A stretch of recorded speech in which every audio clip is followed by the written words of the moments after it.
And we're back at it again at another Mugen masterclass. Today we are working on with the final letter in the Sctrls.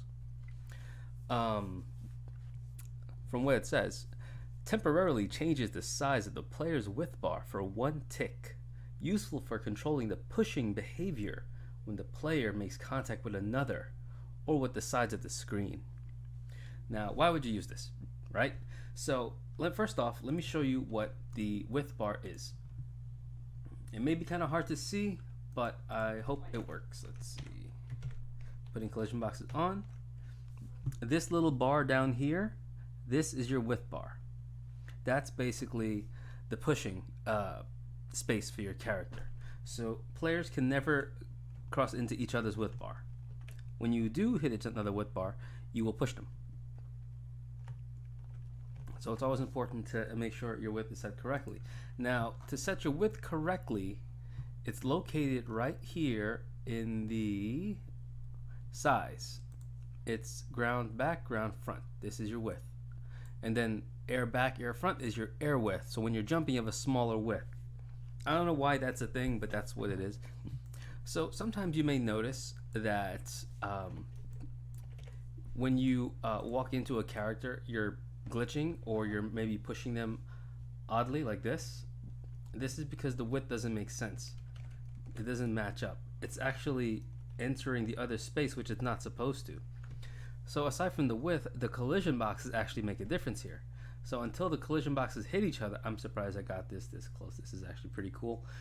Until the hitboxes hit each other or push each other, width doesn't kick in. Once it kicks in, it's going to kick in hard and push them back to the edge of the bar. And that's going to make this jittery effect. You don't want this. If your character's jittering, your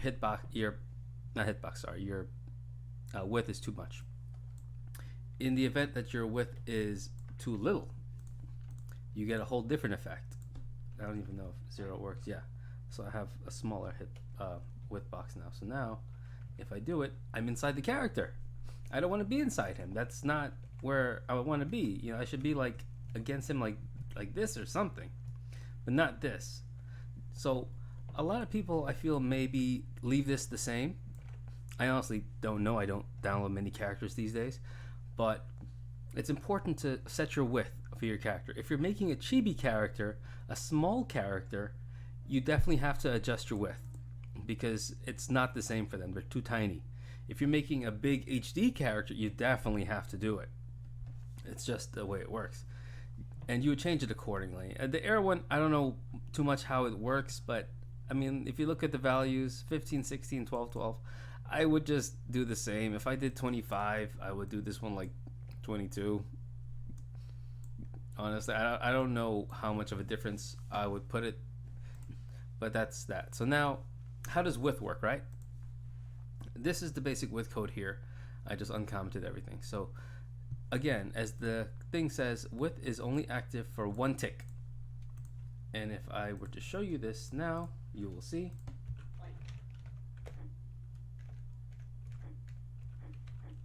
Am I in the right state? I am in the right state.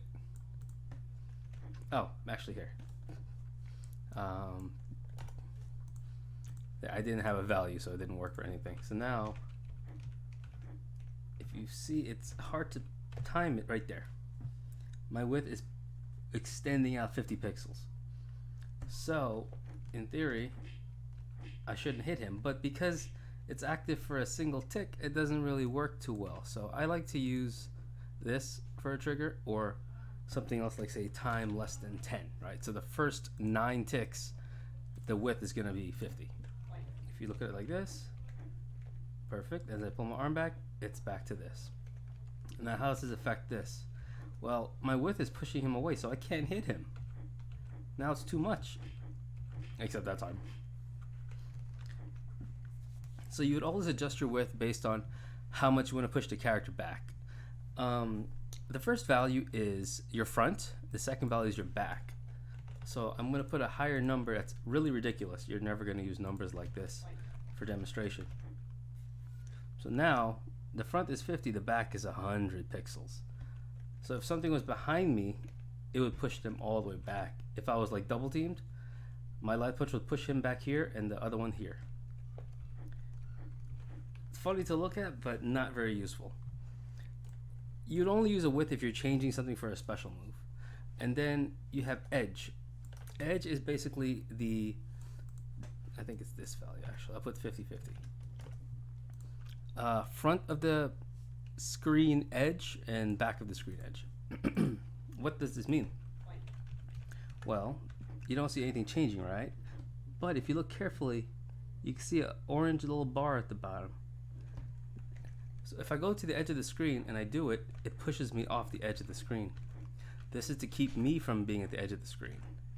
And it's going to be kind of hard to get, but if I do here, I can also come off. And if you're wondering how I remove the character, pressing Alt-Control-2 on your keyboard will do this. You will enable, disable the character. Same thing with player 1, and 3 and 4 will do the same for 3 and 4.